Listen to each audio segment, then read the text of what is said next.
ये कहानी पूरी तरह से काल्पनिक है। इसका किसी भी व्यक्ति, स्थान या घटना से कोई संबंध नहीं है। ये कहानी सिर्फ और सिर्फ मनोरंजन और समाज में जागरूकता फैलाने के लिए बनाई गई है। शादी, एक इश्क की शुरुआत, सीज़न 2 का आज हम देख रहे हैं एपिसोड नंबर 32।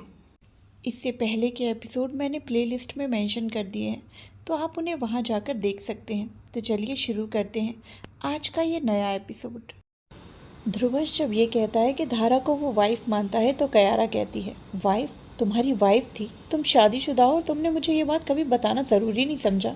ध्रुवंश बिल्कुल चुप रहता है। उसने कभी कयारा के सामने इस बारे में कभी जिक्र किया ही नहीं था। वैसे भी धारा के बारे में ज़्यादा किसी को पता नहीं था, तो ध्रुवंश भी धारा के बारे में सबको बताना नहीं चाहता था। ध्रुवंश थोड़ा रुककर जवाब देता है, मुझे नहीं लगता कि ये सबके बारे में तुम्हें जानने की ज़रूरत है। ये बीता हुआ कल है। ध्रुवंश जैसे ये कहता है तो कयारा का दिमाग ख़राब हो जाता है। वो उस पर चिल्लाते हुए कहती है, पूरी लाइफ मैं तुम्हारे साथ जीने वाली हूँ और तुम ये कह रहे हो कि मुझे तुम्हारी बीती हुई ज़िंदगी के बारे में जानना ही नहीं चाहिए।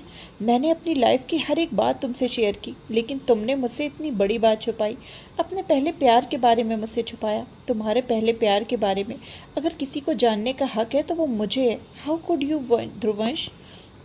ध्रुवंश जल्दी से अपना हाथ बढ़ाकर उसके हाथ को पकड़ लेता है और कहता है, देखो, मैं ये बिल्कुल भी नहीं चाहता था कि तुम्हें धारा से इनसिक्योरिटी फील हो, इसीलिए मैंने उसके बारे में तुम्हें नहीं बताया।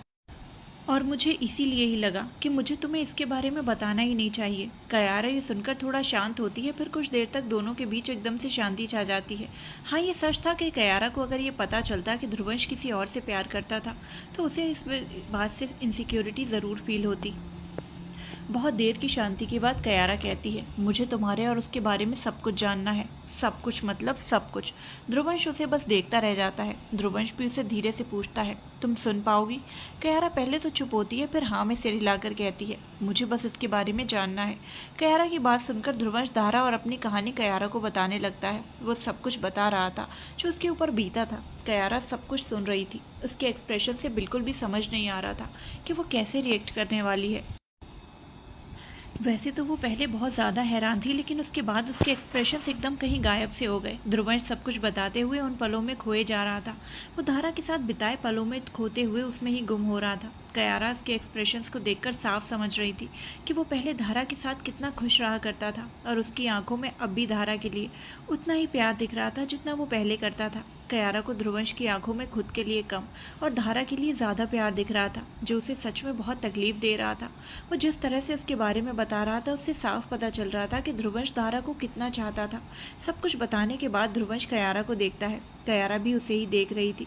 बहुत देर तक कयारा बिल्कुल चुप रहती है, फिर ध्रुवंश की आंखों में देखते हुए पूछती है, क्या तुम अब भी उससे प्यार करते हो? ध्रुवंश पहले धीरे से हाँ में सिर हिलाता है, फिर कयारा से कहता है, हाँ, मैं उससे अब भी बहुत प्यार करता हूँ, बहुत करता हूँ। मैं उसे कभी नहीं भूल सकता, कभी नहीं। कयारा ये सुनकर ध्रुवंश के करीब जाती है और उसके सीने से लग जाती है। कयारा समझ सकती थी कि ध्रुवंश के ऊपर क्या बीती थी जब उसका प्यार उससे छिन गया था। वही कयारा के इस तरह उसके सीने से लगने से ध्रुवंश थोड़ा हैरान हो जाता है, क्योंकि उसे लगा था कि कयारा सच्चाई जानने के बाद बहुत बुरा रिएक्ट करेगी, लेकिन ऐसा कुछ भी नहीं हुआ। कयारा ध्रुवंश के सीने से लगी हुई कहती है, आई एम वेरी लकी कि तुम मुझे मिले। मैं बहुत खुश हूँ कि मुझे तुम्हारे दर्दों से जुड़ने का हक मिला। इतना कहती ही कयारा ध्रुवंश के सीने से सिर हटाकर सीधी बैठती है, फिर उसकी आंखों में देखते हुए कहती है, दुनिया उन प्यार करने वालों को बहुत गलत समझती है जो पहले प्यार के जाने के बाद दूसरे से प्यार करते हैं।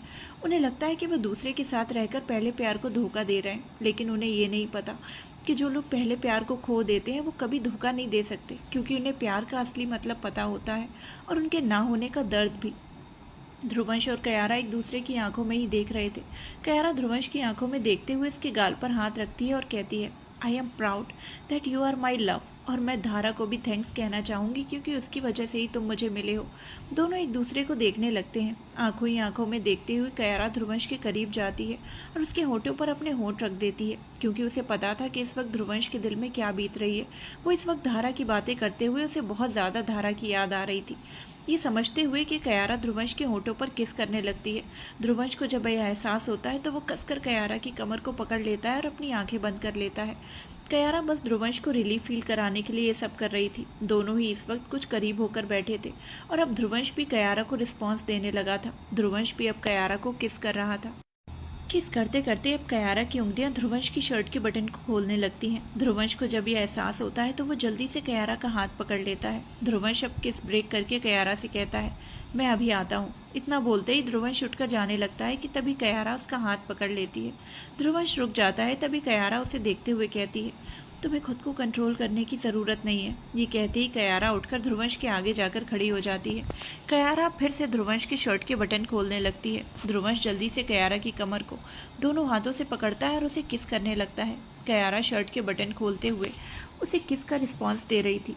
ध्रुवंश किस करते करते कयारा को बेड पर लिटा देता है और अपनी शर्ट को खोलकर फेंक देता है।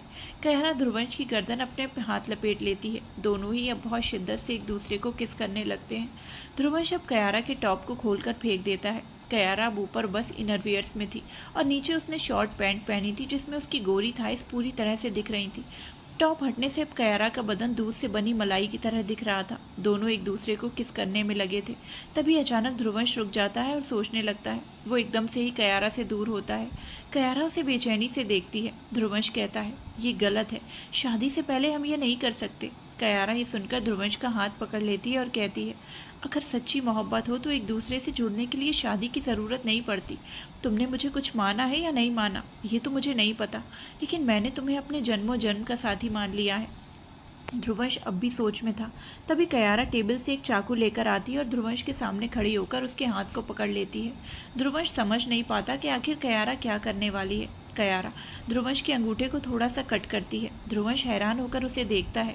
कयारा उसके हाथ को पकड़कर ऊपर ले जाती है और अपनी मांग में रगड़ देती है, जिससे ध्रुवंश के लाल खून से कयारा की मांग भर जाती है। कयारा उसकी आंखों में देखते हुए कहती है, अब रुकने की कोई वजह नहीं बची। कयारा को पता था कि ध्रुवंश को भटकाने के लिए, उसके दर्द से रिहाई देने के लिए उसका करीब जाना बहुत ज़रूरी था।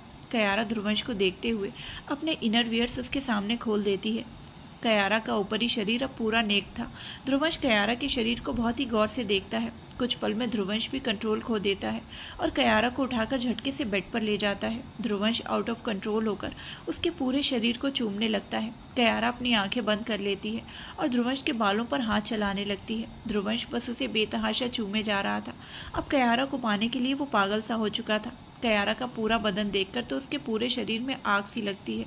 ध्रुवंश और कयारा के बाकी बचे कपड़े भी नीचे गिर जाते हैं। दोनों ही एक दूसरे को अपना बनाने के लिए तैयार थे। ध्रुवंश कयारा के नीचे से ऊपर आता है, फिर उसके होठों को चूमते हुए फुसफुसाते हुए कहता है, you can handle this pen. Kiara कुछ बोलती तो नहीं, क्योंकि उसे इस दर्द के बारे में ज़रा भी अंदाज़ा नहीं था। कयारा अपनी आंखें खोलकर बस पलकें झपका देती है। ध्रुवंश कयारा के पैरों को अलग करता है। कयारा का दिल डर की वजह से बहुत ज़ोरों से धड़कने लगता है। वो आंखें बंद करके दर्द मिलने का इंतज़ार कर रही थी। वो बहुत ज़्यादा नर्वस हो रही थी। तभी अचानक उसके शरीर में बहुत ज़ोर से दर्द होता है। कयारा की दर्दनाक चीख निकल जाती है। वो कसकर ध्रुवंश के कंधे को पकड़ लेती है और उसकी आंखों से अपने आप आंसू गिर जाते हैं। ध्रुवंश कयारा के दर्द से भरे चेहरे को देखता है। ध्रुवंश बस उसके साथ जुड़ा हुआ था, वो उसके आगे कुछ नहीं कर रहा था। ध्रुवंश कयारा के गाल पर हाथ रखकर कहता है, तुम्हें पहले तो बहुत दर्द होगा, लेकिन बाद में सब ठीक हो जाएगा। कयारा पसीने से भीग चुकी थी। कयारा अब शांत थी। वो शांति से ही धीरे से उसे आगे बढ़ने का इशारा करती है। ध्रुवंश कयारा के गाल से हाथ हटाता है और अपने आप को कयारा के साथ जोड़ने लगता है। कयारा दर्द से कहती है, आह ध्रुवंश। कयारा के दर्द को देखकर ध्रुवंश अब उसके होठों को अपनी गिरफ्त में ले लेता है और बहुत ही जोरों से उसे प्यार करने लगता है। कयारा दर्द में फिर से चीखना चाहती थी, लेकिन ध्रुवंश ने उसका मुंह बंद कर दिया था।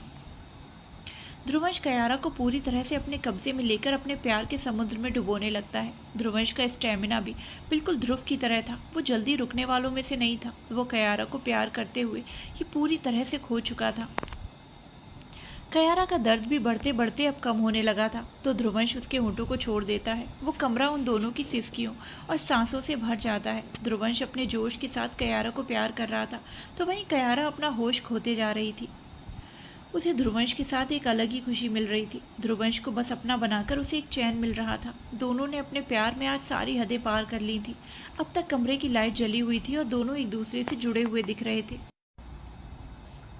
ध्रुवंश कयारा के चेहरे को देखता है, जिसमें बस सुकून ही सुकून था। ध्रुवंश अपने प्यार करने की रफ्तार को बढ़ाता है तो कयारा की आहें और सिसकियां भी बढ़ जाती हैं। ध्रुवंश अपना हाथ बढ़ाकर लाइट ऑफ करता है। लाइट ऑफ होती ही कयारा की सिसकियां और भी ज़्यादा बढ़ जाती हैं, जिससे साफ पता चल रहा था कि ध्रुवंश उसे किस हद तक प्यार कर रहा था। ध्रुवंश धीरे धीरे वाइल्ड भी होने लगा था, जिसे कयारा सह रही थी पर उसे बिल्कुल भी नहीं रोक रही थी। ध्रुवंश कितना वाइल्ड है, पूरे अंधेरे कमरे में कयारा की आवाज़ इसका सबूत दे रही थी। अगली सुबह सूरज की रोशनी होटल की बालकनी से होते हुए कमरे के अंदर फैल रही थी। उस रोशनी में बेड पर सोए हुए ध्रुवंश और कयारा का चेहरा दिखता है। वो रोशनी दोनों के चेहरे पर आकर उन्हें उठाने की कोशिश कर रही थी। दोनों के चेहरे पर इस वक्त थकावट साफ दिख रही थी। दोनों एक ही कंबल में लिपटे हुए थे। काफ़ी तेज़ रोशनी की वजह से कयारा अपनी आंखें कसमसाते हुए खोलती है। आंखें खुलते ही कयारा को अपने बहुत करीब सोया हुआ ध्रुवंश दिखता है, जो कि इस वक्त बहुत ही सुकून से सो रहा था। सोने की वजह से उसके बाल उसकी आंखों को ढक रहे थे।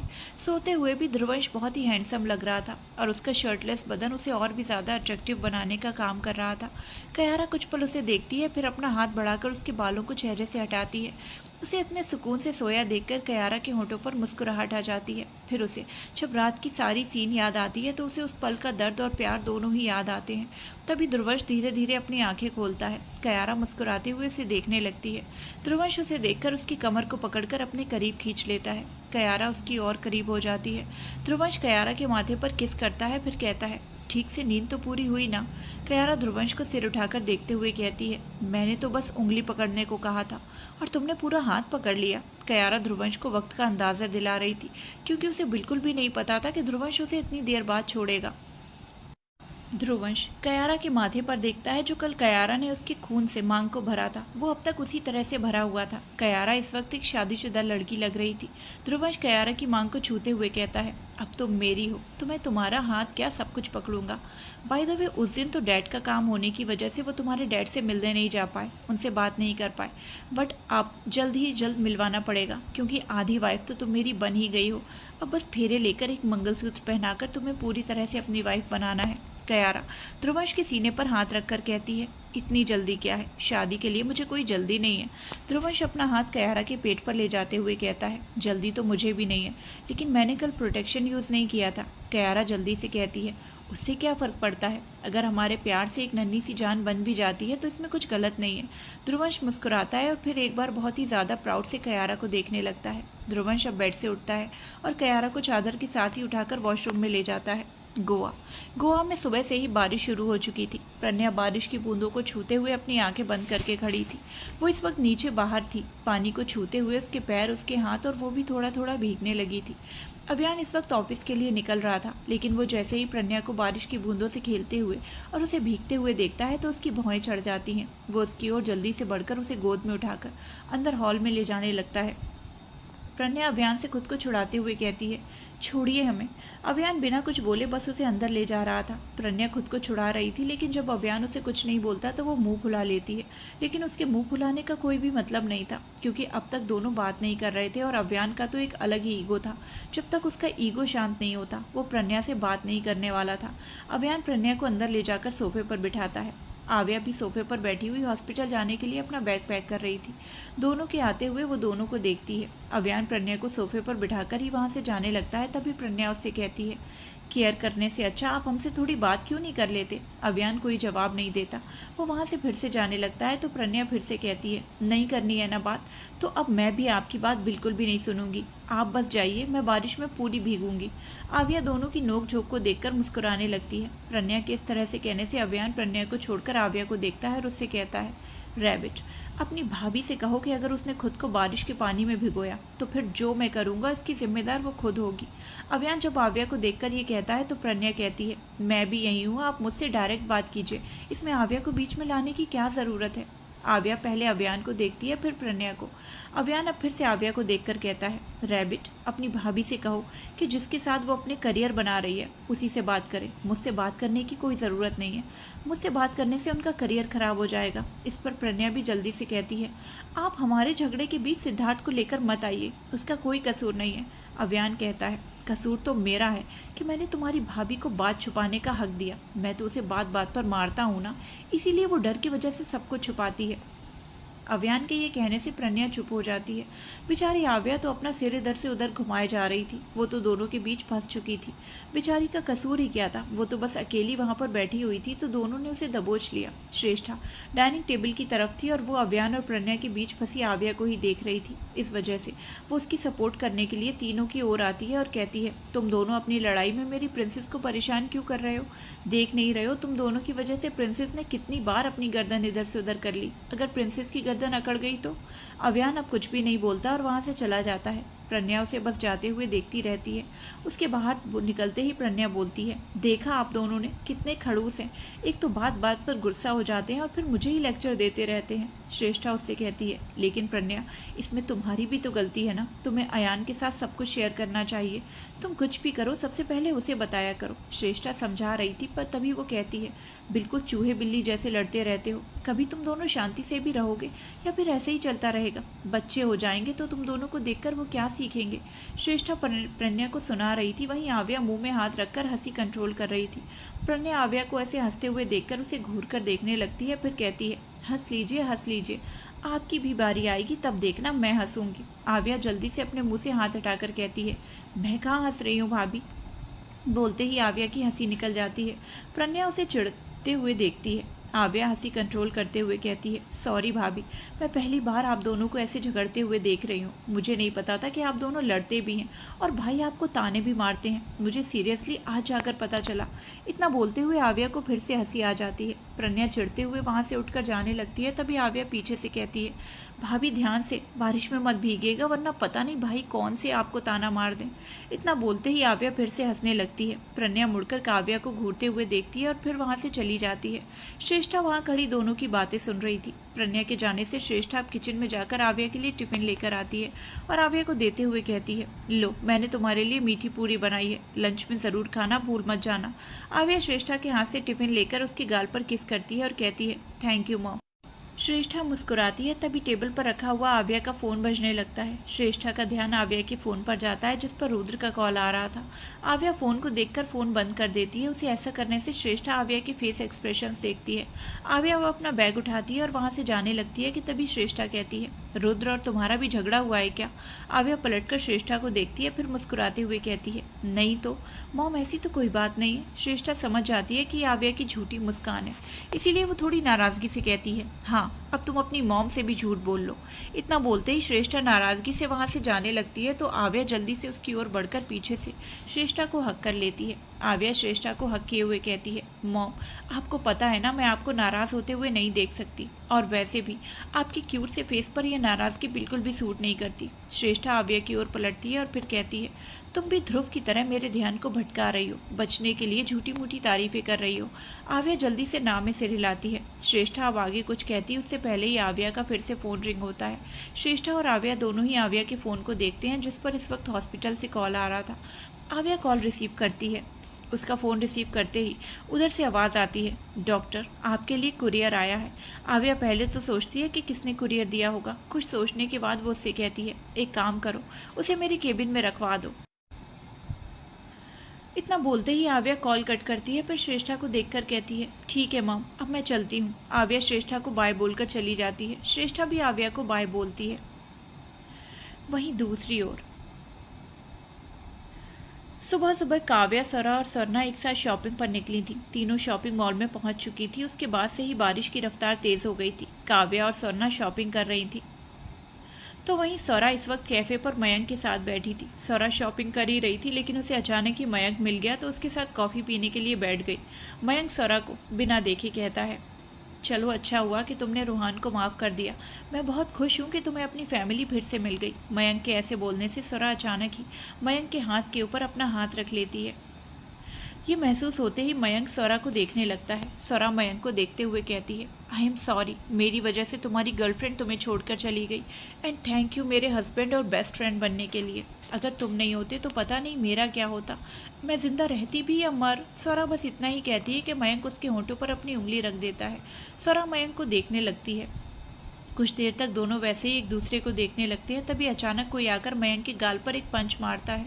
मयंक उसके लिए तैयार नहीं था जिस वजह से वो सीधा चेयर से नीचे फर्श पर गिर जाता है। सौरा भी झट से अपनी चेयर से उठती है और हैरानी से उसे देखने लगती है। वहीं मॉल के सीसीटीवी रूम में एक इंसान चेयर पर बैठा हुआ था। उसने अपने पैर को टेबल के ऊपर रखा हुआ था और वो इस वक्त सिगरेट के कश लेते हुए एक सीसीटीवी को देख रहा था जिसमें काव्या दिख रही थी। वो इंसान काव्या के चेहरे को देखते हुए कहता है, वो मोहब्बत ही क्या जिसमें एहसास ना हो, वो पागल ही क्या जिसमें पागलपन ना हो, यूं तो कहते हैं मुझे सनकी, वो सनकी ही क्या जिसमें सनकपन ना हो। उस इंसान के नीचे फर्श पर एक आदमी खून से लथपथ लेटा हुआ था।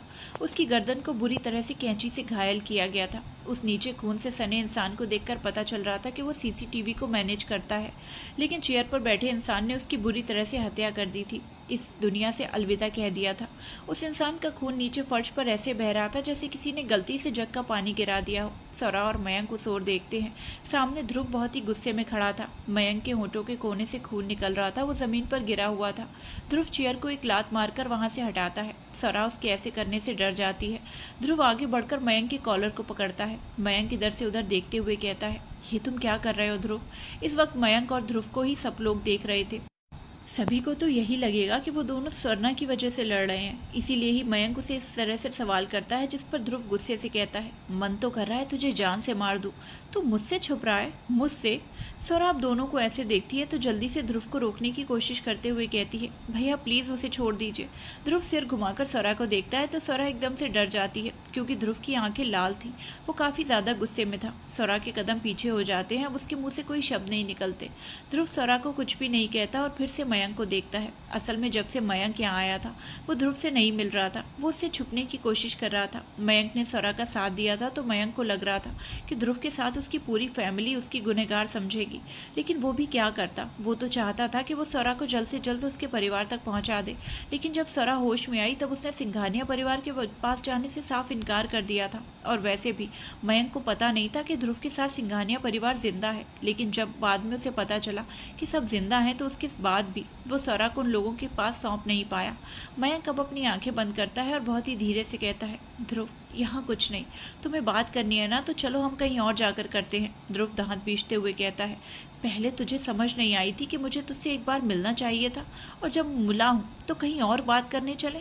मयंक अब चुप हो जाता है क्योंकि उसके पास बोलने के लिए कुछ भी नहीं था। उसे पहले से पता था कि ध्रुव का गुस्सा इसी तरह से फूटेगा। आखिर वो ध्रुव का बेस्ट फ्रेंड था, इसके बावजूद भी उससे दूरी बनाए हुए था। ध्रुव झटके से मयंक के कॉलर को छोड़ देता है, जिससे मयंक बहुत जोर से जमीन पर गिरता है। मयंक को देखते हुए ध्रुव कहता है, अभी के अभी मेरे साथ आओ। इतना कहते हुए ध्रुव वहां से चला जाता है। ध्रुव के जाते ही सौरा जल्दी से मयंक की ओर बढ़ती है और नीचे बैठकर अपने दुपट्टे से मयंक के होठों के कोने से निकलते खून को पोंछने लगती है। मयंक सौरा को देखने लगता है। सौरा मयंक के खून को देखते हुए कहती है, इतनी बुरी तरह से कोई मारता है भला? खून निकल रहा है। मयंक एकदम से सौरा का हाथ पकड़ता है। सौरा उसे देखने लगती है। मयंक उठकर अच्छे से बैठता है और कहता है, मुझे अभी जाना होगा, बाय। इतना कहते ही वो उठकर खड़ा होता है और फिर वहां से जल्दी से चला जाता है। सौरा उसे जाते हुए देखती रहती है। तभी उसका फोन रिंग करता है। सौरा अपने फोन को देखती है तो उस पर रोहान का कॉल आ रहा था। सौरा एक पल में फ़ोन को देखती है, फिर रोहान का कॉल रिसीव करती है। उधर से रोहान कहता है, सोना तुम मॉल में ही हो ना? मैं अभी तुम्हें लेने आ रहा हूँ, मुझे तुम्हें कहीं लेकर जाना है। सौरा थोड़ा कंफ्यूज्ड होकर कहती है, कहाँ? रोहान मुस्कुराते हुए कहता है, तुम्हारे लिए सरप्राइज़ है, तुम बस वहीं रुको, मैं 5 मिनट में पहुँचता हूँ। इतना बोलते ही रोहान कॉल कट करता है तो सौरा फ़ोन को देखती रहती है। वहीं दूसरी तरफ आव्या कार ड्राइव करती हुई अस्पताल के लिए ही जा रही थी। बारिश की बूंदें कार पर बार बार गिरती जा रही थी। बारिश रुकने की बजाय और ज़्यादा होने लगी थी। आव्या कार चला ही रही थी, तभी अचानक उसे सामने एक कार खड़ी हुई दिखती है। कार को देखते ही आव्या ब्रेक मारती है। ब्रेक मारते ही उसकी कार रुक जाती है। आव्या सामने वाली कार को गौर से देखने लगती है। उसे वो कार बहुत ही ज़्यादा जानी पहचानी लगती है, लेकिन बारिश की वजह से ज़्यादा अच्छे से नहीं देख पा रही थी, इसलिए वो इस कार को पहचान लेती है। जैसे ही वो कार को पहचानती है उसके भाव बदल जाते हैं। कुछ पल बाद वो कार का दरवाज़ा खुलता है और उसमें से रुद्र बाहर निकलता है। रुद्र बारिश के पानी में अपने आप को भिगोते हुए आव्या की कार की ओर बढ़ता है। आव्या उसे ही देख रही थी। रुद्र की चाल में उसकी एरोगेंस अंदाज बहुत अच्छी तरीके से दिख रहा था। वो चलता हुआ आव्या की कार के पास आता है और उसकी खिड़की पर धीरे से नॉक करता है। आव्या पहले तो कुछ रिएक्ट नहीं करती, फिर बाद में शीशा नीचे कर लेती है। रुद्र उस शीशे पर अपने दोनों हाथों को टिकाए थोड़ा सा झुक जाता है। आव्या अभी सामने की ओर ही देख रही थी, वो रुद्र की ओर नहीं देख रही थी। वो रुद्र को एक तरह से इग्नोर कर रही थी। रुद्र आव्या के गाल को देखते हुए कहता है, बस अपने घर से जाने के लिए नाटक करने को बोला था। मेरा कॉल रिसीव ना करो, मुझसे बात ना करो, इसके लिए नहीं कहा था मैंने। आव्या जैसे ही ये सुनती है तो उसे उस दिन की याद आ जाती है जब रुद्र उसके बहुत ज़्यादा करीब आ रहा था। वो काफ़ी ज़्यादा करीब आया ही था, तभी वो उसके कान में कहता है, baby girl, let's play game with baby princess. आव्या उसे बहुत धीरे से पूछती है, क्या? रुद्र थोड़ा रुक कर कहता है, हम दोनों को झगड़ा करना पड़ेगा। तुम बहुत ही सीरियस होकर रूठ कर चली जाओ। आव्या को पहले तो कुछ समझ नहीं आता, पर बाद में वो ये समझ जाती है कि रुद्र इस वक्त उसे घर से भगाना चाहता है, पर वो भी रुद्र के कहने पर नाटक कर ही देती है। उस दिन की बात को सोचते हुए आव्या बहुत नाराज़गी से कहती है, अगर हमें दूर रहना ही है तो रह जाते हैं ना, नाटक क्या करना है। रुद्र उसकी नाराज़गी को देखते हुए अपने अंदाज में कहता है, हे बेबी गर्ल, इतना गुस्सा करना सही नहीं होता। आव्या नजरें घुमाकर रुद्र को देखती है तो रुद्र भी उसकी आंखों में झांकते हुए देखने लगता है। आव्या थोड़ी रूड होकर कहती है, 15 साल की बच्ची को संभाल नहीं पा रहे हो, उसकी वजह से मैं तुमसे दूर रहूं, ये बेकार के नाटक करती रहूं। रुद्र आव्या को बहुत गौर से देख रहा था। रुद्र का शरीर पूरी तरह से बारिश के पानी से भीग रहा था। रुद्र अपने हाथ बढ़ाकर आव्या के होंठों को छूता है, फिर कहता है, उफ, ये गुस्सा, ये नाराज़गी, ये अदा जान ही ले लेती है मेरी। अच्छा वो सब छोड़ो, अभी बाहर आओ, मुझे तुमसे बात करनी है। रुद्र जैसे ही ये कहता है आव्या उसे नजरें हटाकर कहती है, मुझे तुमसे कोई बात नहीं करनी, हमें दूर रहना है ना तो दूर रहो मुझसे। रुद्र फिर से उसे बहुत ही गौर से देखने लगता है। आव्या काफ़ी गुस्से में थी। उस वक्त जब रुद्र ने ये कहा था कि उसे झगड़ा करने के लिए दिखावा करना पड़ेगा, तो उस वक्त भी उसने गुस्से से ही ये सब कुछ नाटक किया था और वो सीधे घर चली गई थी। उसके बाद तो उसने रुद्र का कॉल ही रिसीव नहीं किया। रुद्र अपने भीगे हुए हाथों से आव्या के गालों को छूते हुए कहता है, बाहर आओ तो मैं तुम्हें मनाता हूँ। आव्या उसे घूर कर देखती है तो रुद्र हवा में ही किस करते हुए कहता है, चलो बाहर आओ। आव्या कुछ देर तक रुद्र को ही देखती रहती है, फिर कुछ देर बाद उसका भी मन करने लगता है कि वो भी बाहर आ जाए, क्योंकि उसे भी रुद्र को बहुत ज़्यादा देर तक सताना अच्छा नहीं लगता था, और जब रुद्र उसके करीब रहे तब तो बिल्कुल भी नहीं। आव्या कार का दरवाज़ा खोलती है तो रुद्र उसका हाथ पकड़कर उसे बाहर निकालता है। आव्या भी अब बारिश की बूंदों में भीगने लगती है। रुद्र आव्या के हाथ को पकड़े हुए एकदम से खींच लेता है, जिससे आव्या रुद्र से पूरी तरह से सट जाती है। आव्या रुद्र की आंखों में देखने लगती है। रुद्र भी अपनी भीगी पलकों से आव्या को देख रहा था। वो उसकी आंखों में देखते हुए गाता है, क्यों इतना है मुझसे खफा तू, कि मैंने ऐसे क्या खता, क्यों इतना है मुझसे तू जुदा, क्या मेरे दिल में है बता। आव्या उसकी आंखों में एकटक देख रही थी। रुद्र आव्या के भीगे बालों को कान के पीछे करते हुए कहता है, तुम्हें खोने से डरता हूँ मैं, इसके अलावा मुझे किसी चीज़ से डर नहीं लगता। मेरी बेबी प्रिंसेस तुम्हें मारने की कोशिश ज़रूर करने वाली है, बस इसीलिए मुझसे तुम्हें दूर कर रहा हूँ, हमेशा के लिए नहीं। हमें बस उसके सामने ऐसा दिखाना होगा कि हम दोनों का रिश्ता टूटने ही वाला है, तभी शायद वो शांत होगी। आव्या तुरंत ही रुद्र को देखते हुए कहती है, और मेरी फीलिंग्स का क्या, अब हमें क्या चुपके चुपके मिलना पड़ेगा। I don't like this Rudra. Rudra उसे देखता रहता है, तभी आव्या कहती है, तुम्हारे साथ रहने के लिए मैं हर खतरे से लड़ जाऊंगी, उसके लिए मैं मर। वो इतना ही कहती है कि रुद्र उसके होंठों पर उंगली रख देता है। आव्या के होंठ एकदम से रुक जाते हैं। रुद्र उसकी आंखों में देखते हुए कहता है, ये कहने की इजाज़त नहीं दी है मैंने तुम्हें। बारिश की पानी में अब दोनों का ही चेहरा भीग रहा था। दोनों ही इस वक्त बहुत करीब थे और पानी में भीगने की वजह से बहुत ही ज़्यादा अट्रैक्टिव लग रहे थे। आव्या के होंठ तो और भी ज़्यादा ग्लो कर रहे थे। रुद्र अचानक आव्या को घुमाता है, जिससे आव्या की पीठ रुद्र के सीने से लग जाती है। रुद्र आव्या के पेट को पकड़कर उसके कंधे पर अपनी चिन टिका देता है और कहता है, दूरियां तो तुम बना रही हो बेबी गर्ल, मैंने ये तो नहीं कहा था कि मेरे कॉल को रिसीव मत करो। आव्या रुद्र के हाथ को पकड़े हुए कहती है, हम कोई दोस्त नहीं है जो कॉल पर बात करते हुए संतुष्ट हो जाए। मुझे तुमसे मिलना होता है और मुझे हमेशा ही तुमसे मिलना है। रुद्र फिर से आव्या को घुमाता है, जिससे आव्या अब रुद्र के सामने खड़ी हो जाती है। रुद्र आव्या की कमर में अपने दोनों हाथ रखकर उसे धीरे धीरे घुमाने लगता है। इस वक्त दोनों डांस कर रहे थे, जो रुद्र आव्या को करवा रहा था। रुद्र आव्या के एक हाथ को पकड़कर उसे घुमाता है तो आव्या का जो रूठापन था वो धीरे धीरे खत्म होने लगता है। अब वो मुस्कुराने लगी थी। रोड के बीच बारिश की बूंदों में भीगते हुए दोनों इस वक्त डांस कर रहे थे, जो कि कोई भी नहीं देख पा रहा था, क्योंकि वो रास्ता एकदम खाली था, सन्नाटों से भरा हुआ था। अब वहाँ आव्या के हंसने की आवाज़ आ रही थी, क्योंकि उसे ये बहुत फनी लग रहा था, और वहीं रुद्र उसका हंसते हुए बहुत ही गौर से देख रहा था। आव्या हॉस्पिटल में पहुंच जाती है। वो सीधे अपने केबिन में जाती है और सबसे पहले तो अपनी ड्रेस चेंज करती है, क्योंकि वो इस ड्रेस पूरी तरह से भीग चुकी थी। आव्या कुछ देर पहले अपने और रुद्र के मोमेंट्स को याद करते हुए अपनी ड्रेस को चेंज कर रही थी और मुस्कुरा भी रही थी। उसे सच में इस वक्त एक अलग ही खुशी मिल रही थी। चेंज करने के बाद आव्या अपनी चेयर पर बैठ जाती है। चेयर पर बैठते ही उसकी उसकी नज़र उस बॉक्स पर पड़ती है जिसके लिए उसे सुबह ही कॉल आई थी। आव्या उसे खोलने के लिए जैसे ही अपना हाथ बढ़ाती है तभी एक नर्स अंदर आकर आव्या को उसके पेशेंट्स की लिस्ट देती है। उसके जाने के बाद एक एक करके आव्या पेशेंट्स को देखने लगती है और अपनी डॉक्टर की दुनिया में खो जाती है। मुंबई। आदित्य और अनुराग इस वक्त सिंघानिया विला में खड़े थे। जब से आदित्य ठीक हुआ था और यहाँ आया था उसने तब से ही सिंघानिया विला को फिर से बनवाना शुरू कर दिया था। आदित्य ने इस वक्त ब्लैक कलर के गॉगल्स पहने थे जिसमें वो बहुत ही ज़्यादा अट्रैक्टिव और हैंडसम लग रहा था। आदित्य अपनी ब्लैक गॉगल से छिपे आंखों से ही सिंघानिया विला को देख रहा था। अनुराग ने भी इस वक्त येलो कलर के गॉगल्स पहने थे। दोनों भाई ही इस वक्त बहुत हैंडसम लग रहे थे। आदित्य अपनी नज़रें घुमाकर एक और देखता है जहाँ उसकी और काव्या की शादी हुई थी। अनुराग आदित्य की नज़रों का पीछा करते हुए उसी ओर देखता है। उस ओर देखते हुए अनुराग कहता है, जिस घर ने हमें बेघर कर दिया, हमारे अपनों को छीन लिया, आप उसी घर को फिर से बनवा रहे हो। अनुराग इस वक्त बहुत ज़्यादा सीरियस था। आदित्य घर को देखते हुए कहता है, बेगुनाह को गुनाह कहना भी एक अपराध है। इस घर ने कभी कुछ भी नहीं किया, वो तो हम हैं जो बिना मतलब के इसे गुनहगार ठहरा रहे हैं। आदित्य इतना बोलते हुए बहुत ही गौर से सिंघानिया विला को देखता है। आदित्य अब आगे कहता है, मेरे जीवन की शुरुआत यहाँ से हुई थी और अब मैं अपने आगे की जीवन इसी घर में जीना चाहता हूँ। अपने बच्चों के साथ तो नहीं जी पाया, लेकिन अब मैं अपने बच्चों के साथ जीना चाहता हूँ। उस वक्त को महसूस करना चाहता हूँ, उस पल के साथ रहना चाहता हूँ जिस पल को मैंने जीने से पहले ही खो दिया। ये बोलते हुए आदित्य के इमोशंस बाहर आ रहे थे। उसके इमोशंस देखते, लेकिन उसकी आंखों में दिखते इमोशंस को उसके गॉगल्स छुपा रहे थे। अनुराग आदित्य को देखने लगता है।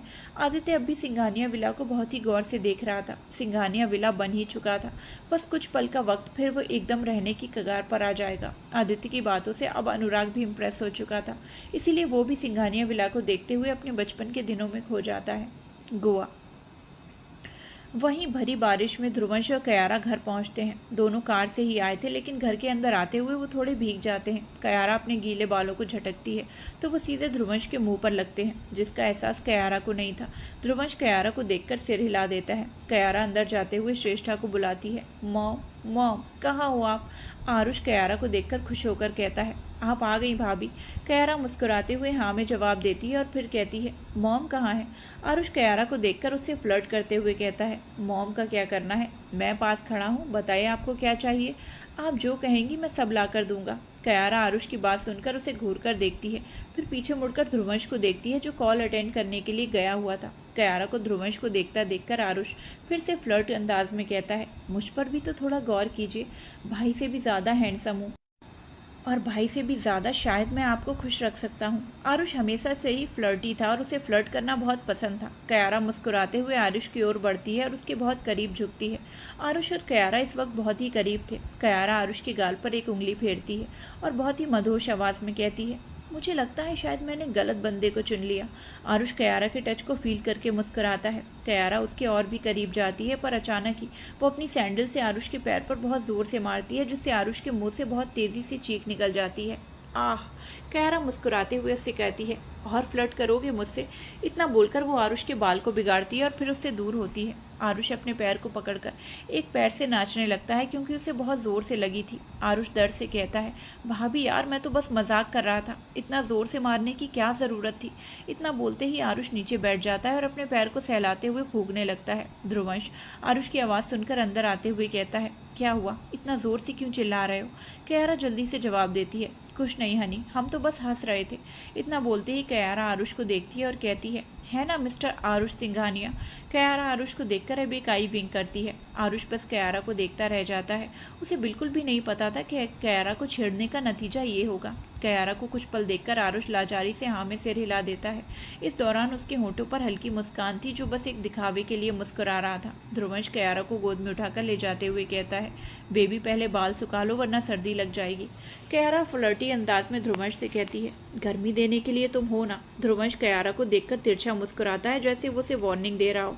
ध्रुवंश अब कयारा को लेकर कमरे की ओर बढ़ जाता है। तभी उसे ध्रुव और श्रेष्ठा के कमरे में से अजीब अजीब सी आवाज़ें आने लगती हैं। आवाज़ें सुनते ही ध्रुवंश उस जगह पर रुक जाता है। उनकी आवाज़ों से ही पता चल रहा था कि दोनों अंदर क्या कर रहे हैं। कयारा जब आवाज़ें सुनती है तो वो हैरान होकर ध्रुवंश को देखती है। ध्रुवंश कयारा को देखते हुए शरारत से कहता है, हम भी ट्राई करें? कयारा ध्रुवंश को घूर कर देखती है। ध्रुवंश मुस्कुराता है, फिर दरवाजे को धीरे से नॉक करता है। अंदर नॉक की आवाज़ सुनते ही श्रेष्ठा आहें भरते हुए ध्रुव को रोकने की कोशिश करती है। ध्रुव, दरवाजे पर कोई है। ध्रुव श्रेष्ठा के होठों को अपने कब्जे में लेकर अपनी स्पीड को बढ़ा देता है। ध्रुव को हमेशा से ही बीच में डिस्टरबेंस पसंद नहीं था, इसीलिए वो श्रेष्ठा का मुंह बंद कर देता है। ध्रुव मयंक से मिलने के बाद जल्दी वापस आ गया था और आते ही दोनों का रोमांस शुरू हो चुका था। बाहर ध्रुवंश फिर से दरवाजे को नॉक करके बुलाता है, मॉम, डैड। ध्रुवंश की आवाज़ सुनते ही श्रेष्ठा जोर लगाकर ध्रुवंश को धक्का देती है। ध्रुव उसके ऊपर से हट जाता है। श्रेष्ठा जल्दी से खुद को कंबल से लपेटकर वॉशरूम में भाग जाती है। वहीं ध्रुव अब घूर कर दरवाजे को देखता है। उसे इस वक्त सच में ध्रुवंश पर बहुत ज्यादा गुस्सा आ रहा था। ध्रुवंश अपनी कमर में टॉवेल लपेटता है और दरवाजे की ओर बढ़ जाता है। ध्रुव दरवाजा खोलता है तो देखता है कि कयारा ध्रुवंश को वहां से जाने के लिए कह रही थी। ध्रुव के दरवाजा खोलते ही दोनों ध्रुव को देखते हैं। इस वक्त ध्रुव की हालत कोई भी समझ सकता था। ध्रुव के होठों पर श्रेष्ठा की लिपस्टिक लगी हुई थी और उसके सीने पर नाखूनों के निशान दिख रहे थे। ध्रुव का शरीर पसीने से भीगा हुआ था। ध्रुवंश गौर से ध्रुव को देखकर कहता है, क्या बात है डैड, आप सेटिस्फाइड नहीं लग रहे। ध्रुव बुरी तरह से ध्रुवंश को घूरता है, फिर दांत भींचते हुए कहता है, इतनी आवाज़ सुनकर भी तुम्हें पता नहीं चला कि मैं अपनी बेबी के साथ स्पेशल टाइम स्पेंड कर रहा हूँ। कयारा दोनों बाप बेटी की डबल मीनिंग बातों को सुनकर हैरान होकर देखती है। ध्रुवंश तिरछा मुस्कुराते हुए कहता है, डैड, मैं तो बस आपकी एनर्जी बचा रहा था। एक साथ इतनी एनर्जी खत्म नहीं करते, उम्र हो गई है ना, आपकी थोड़ा ध्यान रखना पड़ता है। इतना बोलते ही ध्रुवंश ध्रुव को देखकर आई विंक करता है। ध्रुव उसे घूर कर देखता है, तभी श्रेष्ठा फ्रेश होकर बाहर आती है। श्रेष्ठा को देखते ही ध्रुवंश कयारा को गोद से नीचे उतार देता है। वो आगे बढ़कर श्रेष्ठा के गले लग जाता है। ध्रुवंश श्रेष्ठा के गले लगे हुए कहता है, यही सुकून एक हफ्ते से नहीं मिल रहा था। I really miss you mom. Shreshtha मुस्कुराते हुए ध्रुवंश की पीठ पर हाथ रखकर कहती है, आई ऑल्सो अंश, तुम दोनों भीगे हुए हो। बोलते हुए श्रेष्ठा जल्दी से ध्रुवंश से अलग होती है और फिर दोनों को कमरे में लेकर जाती है। ध्रुव इन तीनों को देखता रहता है क्योंकि तीनों ने उसे पूरी तरह से इग्नोर कर दिया था। कमरे में आते ही श्रेष्ठा कयारा को चेंज करने के लिए कहती है और खुद ध्रुवंश के बाल पोंछने लगती है। ध्रुवंश आराम से आंखें बंद करके बैठ जाता है। रात करीब 7 बजे। आव्या अपने पूरे पेशेंट्स को देखने के बाद अब फ्री होती है। वो फ़ोन उठाकर घर पर मैसेज करती है और अपना सारा सामान लेकर केबिन से निकल जाती है। तभी उसे कुछ याद आता है। आव्या फिर से केबिन में जाती है और उसकी नज़र उस पैकेट पर जाती है जो सुबह आया था। आव्या कुछ पल उस पैकेट को देखती है, फिर उठाकर अब केबिन से निकल जाती है।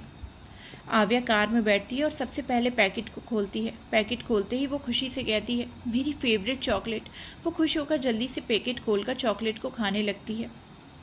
आव्या चॉकलेट खाते हुए खुद से ही कहती है, ज़रूर ये रुद्र ने ही भेजा होगा मुझे मनाने के लिए। कितना स्वीट बंदा है। इतना कहते ही आव्या कार स्टार्ट करती है। वो मज़े से चॉकलेट खाते हुए ड्राइव कर रही थी, तभी रुद्र का कॉल आता है। आव्या जल्दी से कॉल रिसीव करती है और कहती है, हाय मेरी जान।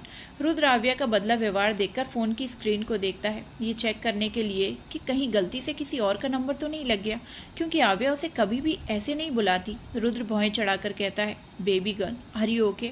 आव्या मज़े से चॉकलेट खाते हुए कहती है, मुझे क्या होगा, वैसे तुम मेरे साथ रह रहकर धीरे धीरे बदल रहे हो।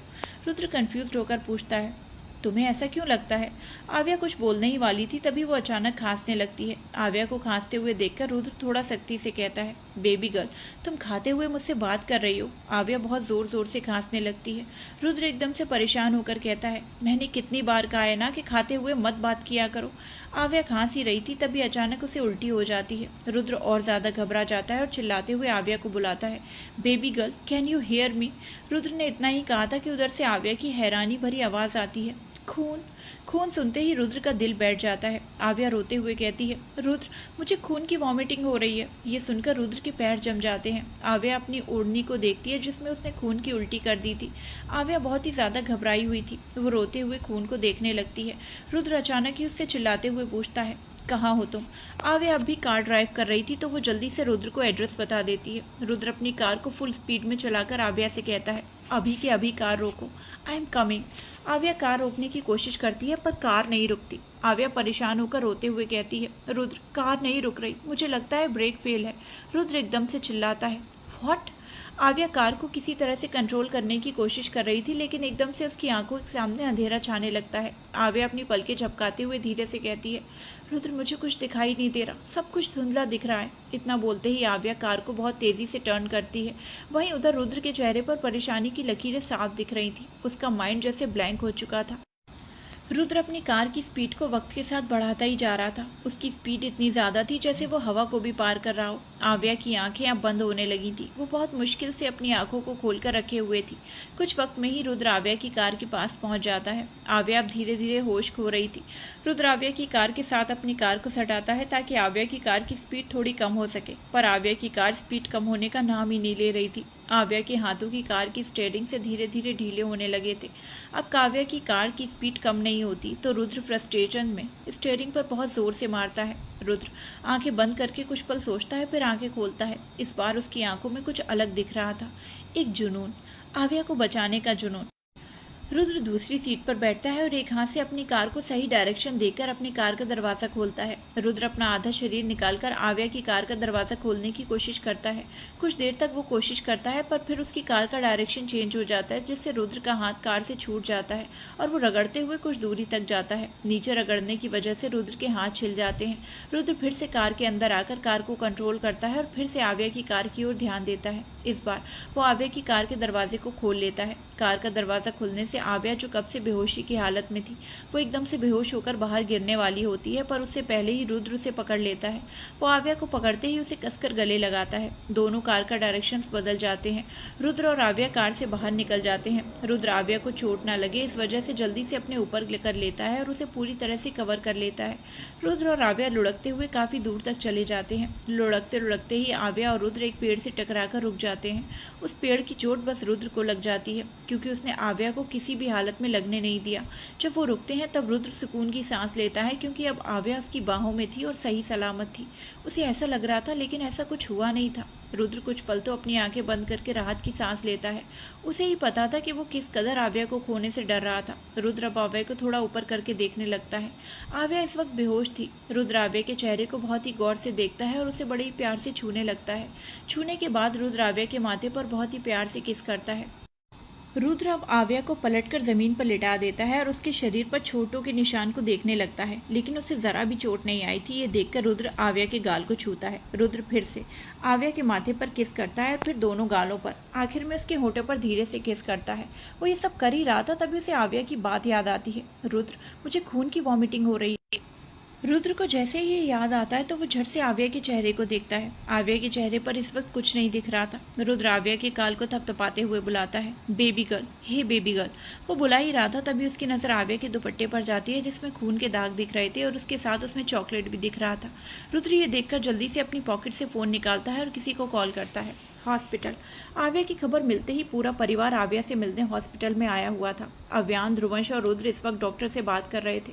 तीनों इस वक्त डॉक्टर की केबिन में थे। डॉक्टर आव्या की कंडीशन को देखकर बहुत ही ज़्यादा परेशान था। डॉक्टर आव्या की कंडीशन बताते हुए कहता है, देखिए, हम उनका कोई इलाज नहीं कर सकते। उन्हें जहर दिया गया है और वो भी जहर इतना खतरनाक है कि उसका आज तक कोई एंटीडोट नहीं बना। तीनों जब ये बात सुनते ही वहीं जम जाते हैं। वहीं ध्रुवंश कुछ पल तो जमा रहता है, लेकिन अगले ही पल वो अपनी गन निकालकर जल्दी से उस डॉक्टर के पास जाता है और उसके मुंह में गन डालकर गुस्से से कहता है, तू डॉक्टर है या यमराज जो मेरी ट्यूलिप के मरने की खबर दे रहा है? डॉक्टर बना है ना तो उसे बचा, अगर नहीं बचा सका तो तू भी नहीं बच सकेगा। डॉक्टर डर से कांपने लगता है।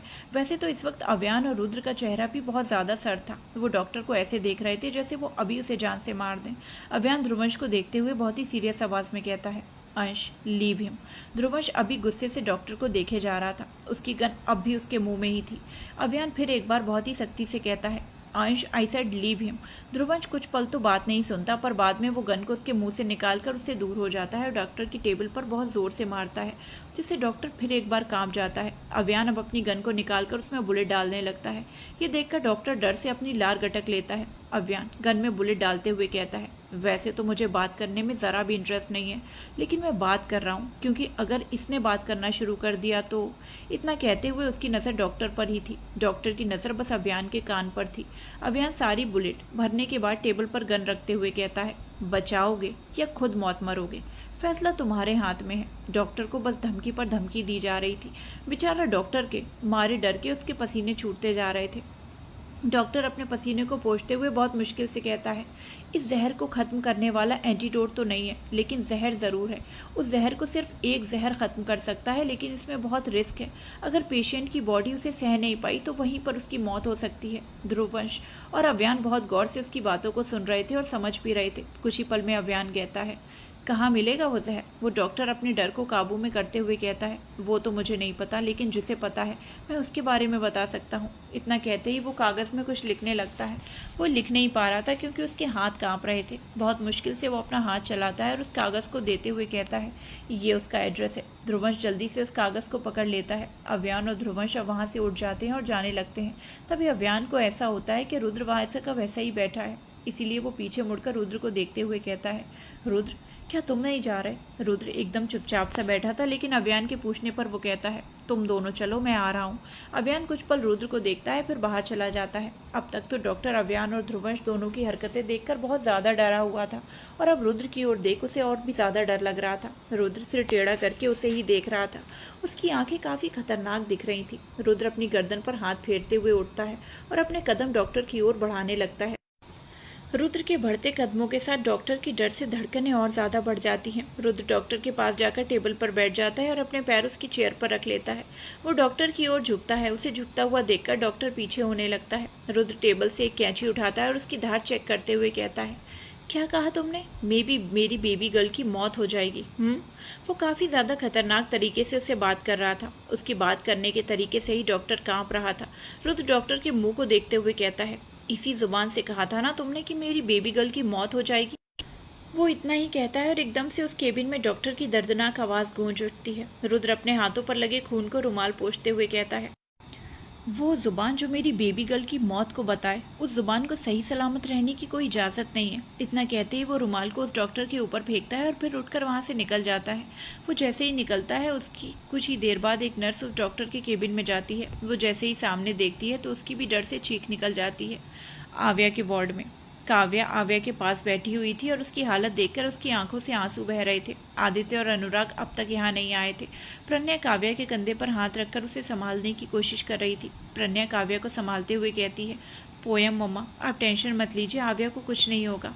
काव्या अपने आंसुओं को पोंछते हुए कहती है, मुझे पता है कि अयान और अंश अभी भी अपनी रैबिट और ट्यूलिप को कुछ नहीं होने देंगे। हमें उन पर पूरा भरोसा है।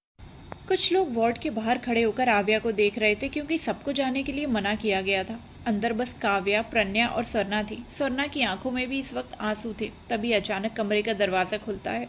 तीनों एक साथ दरवाजे की ओर देखते हैं जहां आदित्य बिना भाव के खड़ा था। उसके चेहरे पर इस वक्त एक भी एक्सप्रेशंस नहीं थे। आदित्य अपने कदम को बढ़ाकर अंदर आता है। काव्या जल्दी से आदित्य की ओर बढ़कर उसके गले लग जाती है। काव्या जो कब से खुद को कंट्रोल करके रखी हुई थी, अब वो रोने लगती है। आदित्य को देखकर प्रज्ञा स्वर्णा को लेकर बाहर निकल जाती है। काव्या आदित्य से अलग होकर आव्या की ओर इशारे करते हुए कहती है, मिस्टर हस्बैंड, देखिए ना परी को क्या हो गया। आदित्य काव्या के आंसुओं को पोंछकर कहता है, कुछ नहीं होगा उसे। काव्या आदित्य को देखती है। आदित्य अब आव्या के पास जाता है और उसके सामने जाकर बैठ जाता है। काव्या भी बैठ जाती है। आदित्य आव्या के माथे को छूते हुए उसके बालों पर हाथ फेरता है। तभी आव्या धीरे धीरे होश में आने लगती है। आव्या की पलकें हिलती देखकर काव्या खुशी से आव्या को बुलाती है, परी। आव्या आंखें खोलकर पहले काव्या को देखती है, फिर आदित्य को देखती है। आदित्य को देखती ही आव्या उसे बुलाती है, डैडा। आदित्य आव्या के चेहरे को बहुत गौर से देखता है। आव्या अब उठकर बैठ जाती है। आदित्य आव्या के गाल पर हाथ रखता है।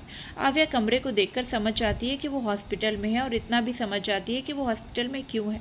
आव्या अपने आप को देखती है, वो बिल्कुल ठीक थी। आव्या को कुछ पल पहले की बात याद आती है तो वो उसे सोचते हुए कहती है, डैडा मम्मा, मुझे रुद्र से बचा लीजिए, वो मुझे बहुत डांटेगा। मुझे लगा था कि वो चॉकलेट उसने भेजी है, इसीलिए मैंने खा ली। अगर मुझे पता होता कि वो उसने नहीं भेजी तो मैं नहीं खाती। काव्या हाँ में सिर हिलाकर कहती है, हम उसे तुम्हें डांटने नहीं देंगे। मेरी परी को डांटने का हक बस मुझे है। आव्या मासूम शक्ल बनाकर कहती है, मम्मा मैंने जानबूझकर नहीं खाई थी। मम्मा आप मुझे नहीं डांटेंगी ना? मैं प्रॉमिस करती हूँ मैं आज के बाद कभी चॉकलेट नहीं खाऊंगी। काव्या की आंखों से एकदम से आंसू बह जाते हैं। वो रोते हुए ना में सिर हिलाकर कहती है, नहीं डांटूंगी। काव्या को रोते हुए देखकर आव्या मुंह खोलने ही वाली थी कि तभी उसे खून की वॉमिटिंग होने लगती है। ये देखकर काव्या और ज़्यादा डर जाती है। आव्या घासने लगती है। आदित्य उसे कपड़ा देता है। आव्या उस कपड़े में वॉमिटिंग करने लगती है। आव्या खून देखकर फिर से हैरान हो जाती है क्योंकि उसे लगा था कि वो बिल्कुल ठीक हो चुकी है। आव्या बोलने की कोशिश करती है, ये खून, ये, इसके आगे वो बोल नहीं पाती और फिर से वॉमिटिंग करने लगती है। आव्या बहुत ज़ोर ज़ोर से खांसने लगती है। आदित्य आव्या को अपने सीने में छुपाकर उसकी पीठ को सहलाते हुए कहता है, रिलैक्स रैबिट। आव्या अब आदित्य की पूरी शर्ट पर वॉमिटिंग कर देती है। उसकी वॉमिटिंग रुकने का नाम नहीं ले रही थी। आदित्य की पूरी शर्ट पर खून ही खून हो जाता है। काव्या आव्या की ऐसी हालत देखकर मुंह पे हाथ रखकर रोने लगती है। आव्या को शांत कराने के लिए आदित्य बार बार उसकी पीठ को सहलाए जा रहा था। आव्या अब आदित्य को देखकर रोनी आवाज में कहती है, डैडा मुझे गर्दन में दर्द हो रहा है। इतना बोलकर वो फिर से वॉमिटिंग करती है। तभी फिर एक बार कमरे का दरवाज़ा खोलता है। इस बार ध्रुव डॉक्टरों की फौज लेकर अंदर आता है। दुनिया के हर एक स्पेशलिस्ट डॉक्टर को बुलाया गया था। आव्या की हालत एक डॉक्टर जल्दी ही समझ जाता है और जल्दी से आगे बढ़कर कहता है, आपने पेशेंट को होश में क्यों रखा है? ये होश में रही तो इसे वॉमिटिंग होती रहेगी। वॉमिटिंग से उसके अंदर का सारा खून रिस कर बाहर निकलेगा। इतना बोलते ही वो बेहोशी का इंजेक्शन लेता है और आव्या को लगा देता है। आव्या धीरे धीरे बेहोश हो जाती है। आव्या ने जो अब तक आदित्य को कसकर पकड़ा हुआ था उसकी पकड़ ढीली हो जाती है। आदित्य आव्या को बेड पर अच्छे से लेटाता है। वो डॉक्टर जल्दी से बाकी डॉक्टरों को इशारा करता है। डॉक्टर से एकदम से बोलते हैं, आप लोग बाहर जाइए प्लीज। आदित्य आव्या के मुंह से खून को पोंछता है, फिर उसके माथे पर किस करता है। डॉक्टर ध्रुव से बात करते हुए कहता है, वैसे तो जहर पूरी बॉडी में फैल चुका है। ये बहुत जहरीला है और तेज रफ्तार से बहुत जल्दी फैल जाता है। हम बस उसे थोड़ा कम करने की कोशिश कर सकते हैं, पर जो होगा वो इस जहर को खत्म करने वाले जहर से ही कुछ होगा। इसीलिए आप प्लीज उस जहर को जल्दी से जल्दी लाने की कोशिश कीजिए। ध्रुव हाँ कहता है। आदित्य अब अपनी जगह से उठकर वहां से जाते हुए कहता है, तुम लोग बस ट्रीटमेंट करो, जहर वक्त पर पहुंच जाएगा। आदित्य इतना बोलते हुए बाहर चला जाता है। आदित्य बाहर जाकर प्रणया के पास रुककर कहता है, वाइफी को बाहर लेकर आ जाओ, मैं जाऊंगा तो वो और ज्यादा रोएगी। प्रणया हाँ में सिर हिलाती है और फिर अंदर काव्या को लाने के लिए जाती है। अनुराग आदित्य की शर्ट पर लगे खून के दाग को देखकर कहता है, प्रिंसेस ठीक तो है ना भाई? आदित्य कोई जवाब नहीं देता, वो सीधे बढ़ते हुए चला जाता है। वहीं दूसरी तरफ अव्यान, रुद्र और ध्रुवंश उस इंसान से मिलकर अब अपनी मंजिल की ओर बढ़ रहे थे। रोनी इस वक्त ड्राइव कर रहा था। ध्रुवंश रोनी के साथ बैठा था। अव्यान और रुद्र साथ बैठे थे। रुद्र के हाथ में तो चोट लगी थी, वहां से खून बहते बहते सूख चुका था। अव्यान के माइंड में इस वक्त एक इंसान की बातें चल रही थी। जिस जहर से आप लोग खोज रहे हैं उसे लाना बहुत मुश्किल है। उस जहर को लाते हुए बहुत लोगों की मौत हो चुकी है। वो जहर कोई बनाता नहीं है, बल्कि वो उगता है। जैसे जड़ी बूटियाँ उगती हैं दवाई की तरह, उसी तरह से ही जहर भी उगता है। वो जहर आप लोगों को बैरन आइलैंड में मिलेगा, जहाँ ज्वालामुखी फटने का हमेशा डर लगा रहता है। ज्वालामुखी क्षेत्र से कुछ दूरी पर ही वो जहर उगता है, लेकिन अगर ज्वालामुखी फटी तो वो सारा जहर उसमें बह जाता है और एक हफ्ते बाद फिर से उग जाता है। अव्यान उस इंसान की बातों में ही खोया हुआ था। उन्हें ट्रैवल करते हुए 45 मिनट हो चुके थे और 15 मिनट का रास्ता बचा हुआ था।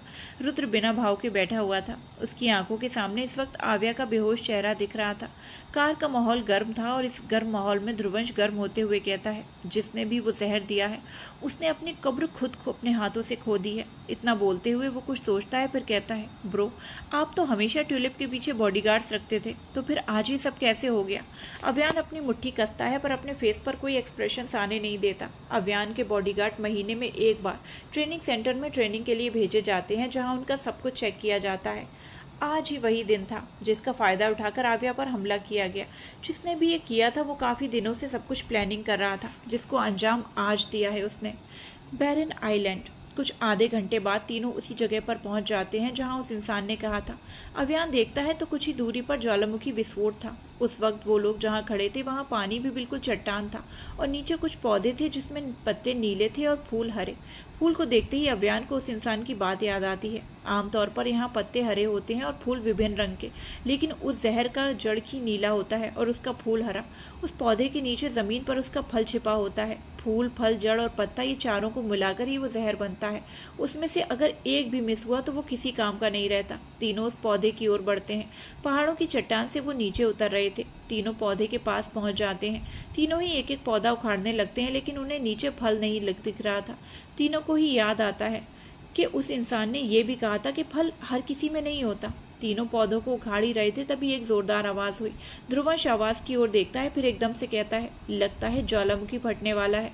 अव्यान भी उस ओर देखता है, फिर से पौधे उखाड़ने लगता है। रुद्र को पौधे उखाड़ते उखाड़ते उसका फल मिल जाता है। फल मिलते ही रुद्र कहता है, मिल गया। उसके इतना बोलते ही तेज धुएं के साथ ज्वालामुखी विस्फोट होता है। अव्यान दोनों को चलने का इशारा करते हुए कहता है, चलो जल्दी। अव्यान, रुद्र और ध्रुवंश वहां से अब जाने लगते हैं। तीनों कुछ दूरी पर आकर रुक जाते हैं और ज्वालामुखी से निकले दहकते अंगारों को देखने लगते हैं। तभी अचानक ही अव्यान की नजर रुद्र के हाथ पर जाती है। अव्यान एकदम से चिल्लाता है, रुद्र, फूल और पौधा कहाँ है? अव्यान जैसे ही ये चिल्लाता है, रुद्र और ध्रुवंश एक साथ उसके हाथ को देखते हैं जिसमें बस रुद्र ने फल ही पकड़ा हुआ था। रुद्र फल को खोजने में इतना डिस्टर्ब था कि उसे याद ही नहीं रहा कि उसे पूरा पौधा उठाना था। अव्यान और ध्रुवंश भी उसे ढूंढने में डिस्टर्ब थे, लेकिन जब रुद्र को मिल गया तो उन्होंने भी ध्यान नहीं दिया कि रुद्र ने सब कुछ लिया है या नहीं। अब जब उन्हें होश आया तो ध्रुवंश जल्दी से कहता है, शिट। रुद्र अब उबलते हुए आग को देखता है। उस आग को कोई देखे तो उसकी आंखों में मौत का खौफ दिख जाए, पर रुद्र की आंखों में ऐसा कुछ नहीं दिख रहा था। इस वक्त रुद्र को आव्या के साथ बिताए हुए पल याद आ रहे थे।